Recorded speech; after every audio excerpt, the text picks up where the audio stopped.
네, 안녕하세요. 윤엘리 퍼블리싱의 윤민입니다. 오늘 윤엘리의 사는 이야기 네 번째 시간 진행하도록 하겠습니다. 어제에 이어서 괴짜처럼 생각하라 라는 책에서 읽은 이야기를 한 편 공유하고자 합니다. 이번 이야기의 주제는 생각의 힘, 인간의 생각이 아주 담겨있는 굉장히 놀라운 힘에 대한 이야기인데요. 책을 읽다 보니까 다케루 코바야시라는 일본인에 대한 이야기가 나옵니다. 이 사람이 1978년생인데요.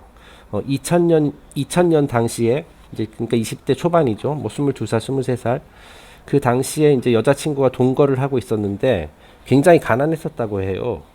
또 어느 정도로 가난했냐면은 전기가 끊길 정도로. 그래서 그 정도로 이제 먹고 살기가 힘들었던 모양입니다. 그래서 이 생활고를 견디지 못해 가지고 여자친구가 그 남자친구 몰래 남자친구를 어떤 대회에 출전하도록 이렇게 신청서를 냈어요. 근데 이제 그 대회가 뭐냐면은 많이 먹기 대회입니다. 정해진 시간 동안 최대한 많은 음식을 먹는 사람이 우승을 하게 되는 그런 아주 황당한 그런 대회인데요. 물론 요즘 그런 것들 해외에서도 많이 유행을 하고 있죠. 뭐 우리나라에 있는지 모르겠습니다만. 어쨌든 그거 이제 우승을 하게 되면은 우리나라 돈으로 우승 상금이 약 500만 원 넘는 꽤 큰 돈이 되어 있는 거예요. 자, 그래서 이 고바야시, 줄여서 이제 코비 또는 고비라고 이제 뭐 애칭으로 부릅니다만은 이 사람이 이제 마지못해 이제 대회에 출전을 하기로 하고 이제 연구를 시작을 했습니다. 그래서 지난 대회 영상 같은 것들 보고 자기가 분석하고 어떻게 하면 자기가 이 대회에서 우승을 할 수 있을까라고 이제 고민을 한 거죠. 자, 그런데 이제 지난 영상들을 보니까 이 사람들이 아무래도 많이 먹는 대회이다 보니까 이제 체격이 아주 건장하고 좀 아주 큰 사람들, 그 먹성이 굉장히 좋은 사람들이 이제 많이 참가를 하더라는 거예요. 자, 그런데 제가 잠시 후에 이 사람 사진을 보여드리겠습니다만 이 사람은 이렇게 거구가 아니거든요. 그냥 지극히 평범한 체격에 오히려 약간 마른 스타일의 체형입니다. 네, 그래서 이 사람이 내가 이제 사이즈로는 승부할 수 없고 이거를 진짜 효율적으로 빠른 시간에 빠른 시간에 효율적으로 많이 넘길 수 있는 방법을 연구를 하기 시작을 한 거예요. 네, 그래가지고 결국 이 사람이 대회에서 1등을 먹었습니다. 그래서 우승을 했죠. 그래서 500만 원 상금도 타고, 그래서 집에 전기도 다시 들어오고, 그래서 어쨌든 성공을 했어요. 네, 그래서 이 사람이 그 자신감을 얻고, 그렇다면 이번에 한번 세계 무대에 도전을 해보자. 그 많이 먹기 대회에서. 그래서 바로 이듬해인 2001년에 미국의 코니 아일랜드라는 곳에서 매년 개최되는 핫도그 먹기 대회에 신청을 했어요. 이 대회에서의 규정은 어떻게 되냐면 12분 동안 최대한 많은 수의 핫도그를 먹는 사람이 우승을 하는 겁니다. 그 미국식 핫도그 있죠? 왜 이게 빵 있고 그 안에 소세지 기다란 거 들어있는 거. 그거를 이제 최대한 많이 먹기 대회예요. 진짜 무식한 대회죠. 근데 그 당시 이 사람이 출전하기 전까지만 하더라도 이 세계 기록이 그 12분 동안 25개를 먹은 사람이 이제 세계 기록 보유자예요. 그러니까 대략 1분에 2개 이상의 핫도그를 먹어 치우는 거죠. 근데 어쨌든 이 고바야시라는 사람이 이 대회에 출전을 해가지고 그 수많은 그 유명한 경쟁자들 그리고 심지어 그 종전 세계 기록 보유자까지도 물리치고 1등을 했습니다. 자, 그런데 이 사람이 그리고 1등을 했을 뿐만 아니라 세계 기록도 이제 새로 갱신을 했는데 기존 25개에서 그걸 뭐 예를 들어 26개, 27개, 심지어 30개 먹은 것도 아니고 12분 동안 무려 핫도그를 50개를 먹었대요. 그러니까 단순히 기록 깬 게 아니라 세계 기록을 두 배로 뻥튀기 시켜버린 거예요. 진짜 그 놀라운 일이죠.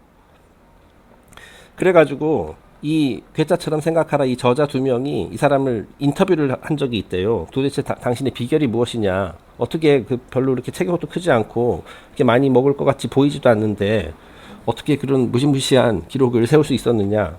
라고 했더니 이제 이 사람이 뭐 여러 가지 이제 설명을 하더래요. 나는 그래가지고 효율적으로 먹기 위해서 여러 가지 자체적으로 실험도 많이 하고 연구도 많이 했다.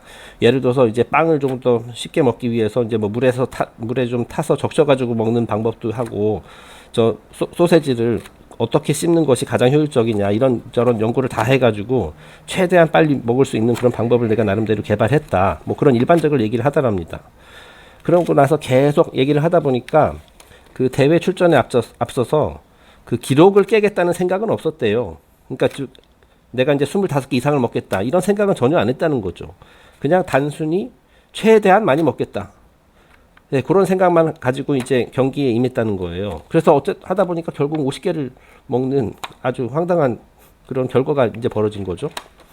자, 그래서 이 사람이 이제 세계 챔피언, 이쪽 분야에서 세계 챔피언이 돼가지고, 그 세계 챔피언의 지위를 한 6년, 7년 거의 매년 연속으로 우승을 하면서 그 유지를 했답니다. 자, 그런데 놀라운 게 뭐냐면은 이 기록이 결국 몇 년 후에 6, 7년 후에 깨졌다는 거예요. 그것도 여러 사람들에 의해서. 네, 50개를 넘어가는 사람들이 계속 생기더니 결국 이 고바야시도 1위에서 이제 물러났고요.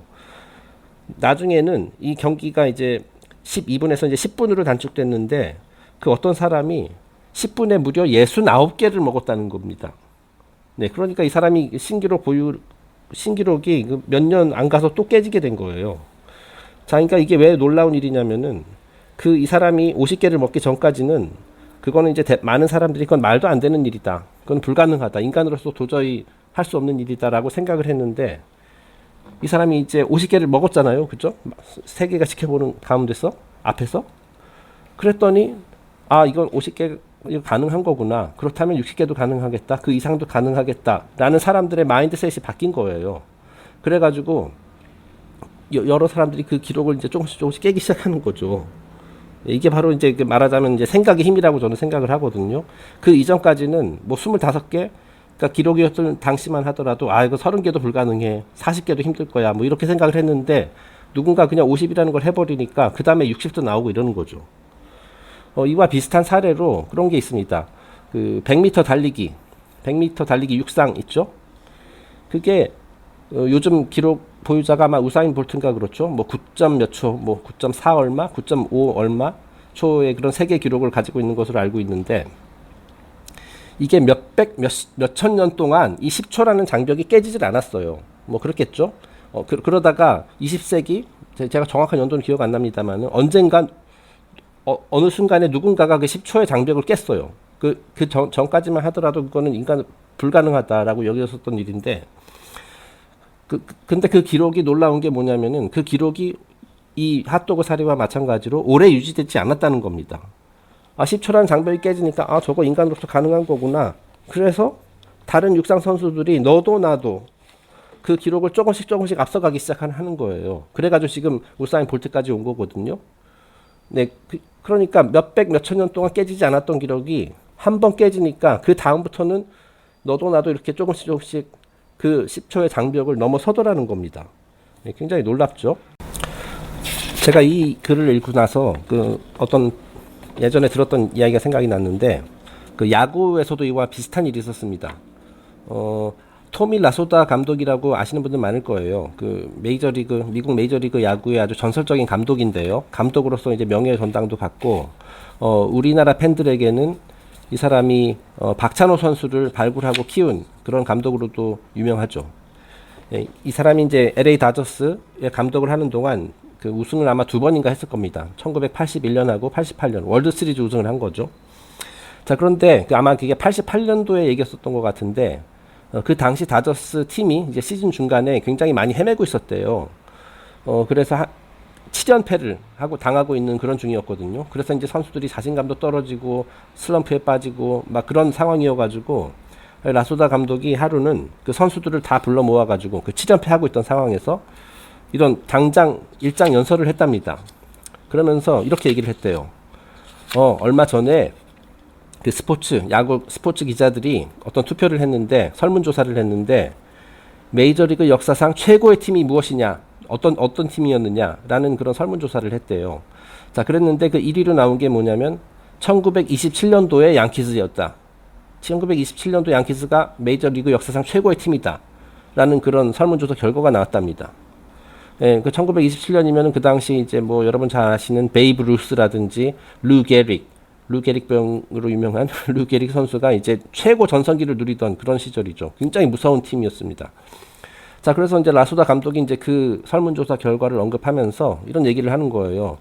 그 세계 최강, 역사상 최강이라는 그 27년도 양키즈도 시즌 중에 9연패를 했었다. 그러니까 너희들 7연패한 거 너무 개의치 말아라. 너희들 지금 운이 안 좋아가지고 뭐 결정적인 순간에 뭐 운이 안 좋아서 이렇게 지금 7연패를 하고 있는 거지. 너희들이 뭐 실력이 모자라서가 아니다. 그러니까 다들 고개 그만 떨구고 고개 들고 지금 내일부터 다시 힘내자. 라는 이런 연설을 했어요. 선수들에게. 자, 그런데 이제 놀랍게도 그 다음 날부터 이제 다저스 선수들이 이제 분발을 하기 시작한 거예요.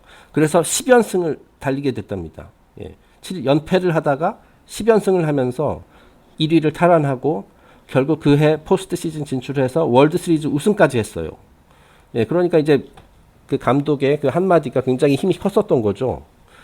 예. 그러고 나서 이제 라소다 감독이 이제 야구계에서 은퇴하고 수십 년이 흐른 후에 그 어떤 기자랑 인터뷰를 했는데 그 기자가 그 당시에 그 이야기를 우승하던 시절에 그 이야기를 하면서 이 얘기가 나온 거예요. 그 27년도 양키즈에 대해서 얘기했었던 그 이야기.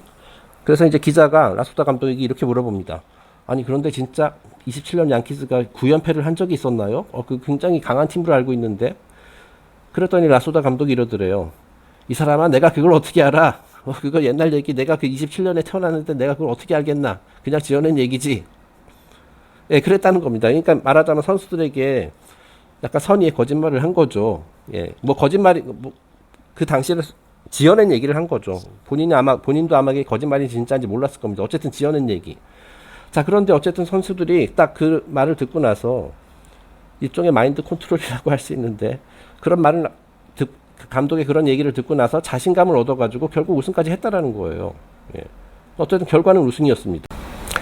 뭐 약간 긴장하면서 진행하다 보니까 아까 제가 그 다케루 코바야시 씨 사진을 보여드린다 하고 넘어갔는데요. 지금 보시는 바와 같습니다. 한번 클릭을 해볼까요? 입 안에 엄청나게 많은 소시지를 물고 있습니다. 근데 보다시피 뭐 그다지 그 거구의 사나이는 아닙니다. 그냥 평범한 그 우리와 비슷한 그 체격의 소유자인데 어쨌든 이 사람이 그 50개를 먹어치운 그리고 그 이후에 그 이상을 먹어치운 사람이죠. 네. 어쨌든 계속 본론으로 넘어가서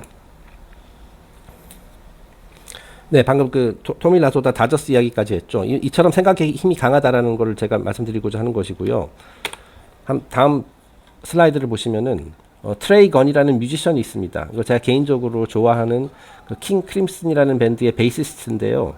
이 사람이 이런 얘기를 했어요. 한번 오른쪽 영어를 한번 제가 읽어보겠습니다. A pro knows what he can deliver and rarely goes beyond it. 여기서 deliver는 자기의 역량, 자기 능력을 이렇게 발휘한다 그런 의미예요. 물론 배송한다는 뜻도 있습니다만 여기서는 나의 능력을 밖으로 이렇게 꺼내서 이제 보여준다, 발휘한다 그런 뜻이에요. 자, 이 문장을 해석을 해보면은 이 프로는 자신의 역량을 잘 알고 있기 때문에 그 선을 넘어서는 경우가 거의 없다. 네, 그렇습니다. 그러니까 프로는 산전수전 다 겪었기 때문에 자기가 할 수 있는 것 그리고 자기가 하지 못하는 것에 대해서 그것을 명확하게 인식을 하고 있어요. 그렇기 때문에 자기가 할 수 없는 분야, 자기가 잘 두각을 나타낼 수 없는 분야에는 쉽게 가지 않는다는 거예요. 무모한 도전, 모험 같은 거 절대 안 한다는 거죠. 물론 모든 프로가 그런 건 아닙니다만은 일반적으로 그렇다는 얘기죠. 자, 그런데 반대로 두 번째 문장 읽어보시면은 An amateur has no concept of his limitations and generally goes beyond them. 자, 그 반면에 그 아마추어는 자신의 한계가 어디까지인지를 몰라요. 예, 자기가 할 수 있는 게 뭐고 자기가 할 수 없는 게 뭔지 그거에 대한 명확한 인식이 아직 없는 상태예요. 프로와는 달리. 그렇기 때문에 열심히 하다 보면은 자기 한계를 넘어서게 된다는 거죠. 그래서 자기 한계가 자기의 역량이 그런 식으로 계속 자기도 모르는 사이에 계속 커진다라는 겁니다. 네. 이해가 되시죠? 물론 이제 아마추어는 프로만큼 경험이 많지 않기 때문에 아마추어의 그 한계는 그 프로의 한계에 비해서 훨씬 떨어지겠죠. 하지만 이 마음가짐 자체는 그러니까 이게 가장 바람직하겠죠. 프로라 하더라도 그 아마추어의 마음가짐으로 나의 한계라는 것은 없다라는 그런 자세로 계속을 하다 보면은 이게 계속 능가하게 된다는 자기의 역량을 한계를 능가하게 된다라는 것이에요. 네, 그래서 어쨌든 이번 에피소드의 주제는 그 생각의 힘. 내가 어떤 생각을 하느냐에 따라서 나의 역량의 한계를 크게 초월할 수도 있고 그 반대로 그 생각의 힘 때문에 내 행동 반경이 제약이 될 수도 있다라는 거예요. 뭐 예를 들어서 그 10초라는 장벽은 절대로 깰 수 없어. 한동안 아주 오랫동안 그런 많은 사람들이 그런 생각을 했기 때문에 그게 수백 수천 년 동안 깨지지 않았던 거죠. 하지만 가능하다라는 것을 알고 난 후에는 뭐든지 그 이상도 가능해진다라는 것입니다. 저희가 뭐 그런 어떤 문제점에 봉착을 했다라든지 어떤 삶에서 어려움을 겪을 때 주변 사람들이 뭐 이런 얘기를 많이 하죠. 초심으로 돌아가라. 제 생각에는 그 초심으로 돌아간다라는 것이 나의 한계가 모르던 그 아마추어 시절 그런 마인드셋으로 다시 돌아가라. 그렇게 하면은 이제 돌파구를 마련할 수 있을 것이다. 뭐 그런 의미가 아닌가 싶습니다. 어쨌든 그 제가 오늘 이 책을 읽으면서 그 앞부분에서 느꼈던 내용 여러분과 공유해 드렸습니다. 다음 시간에 또 뵙겠습니다. 감사합니다.